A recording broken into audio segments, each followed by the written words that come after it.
ဒီခွေးလေးကိုကြည့်ရတာကလာပေါင်းများစွာကိုဝင်လွယ်ထားတဲ့ပုံမှာဒါပေမဲ့တူးမှာမွေးမဲ့ဖွားမဲ့လက္ခဏာကတော့တခုမှမပြပါဘူးတူးရဲ့ဘိုက်ကတော့တဖြည်းဖြည်းကြီးတက်ကြီးလာခဲ့ပါတယ်ဒါကိုရခင်ပန်းရှင်ဖြစ်သူကနားမလည်နိုင်ဖြစ်ပြီးတောင်ကြားလမ်းထဲမှာလာရောက်ဆွန့်ပစ်သွားတာဖြစ်ပါတယ်အဲ့ဒီမှာတူးရဲ့ခြေနေတွေကဆိုးတက်ဆိုးလာခဲ့တာပါ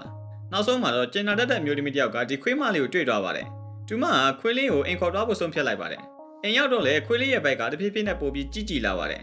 လမ်းလျှောက်ရတာတောင်တူ့အတွက်ကအဆင်မပြေတော့ပါဘူးငါကျင်မှုဝေနာကိုအတော်လေးခံစားနေရတဲ့ပုံမှာ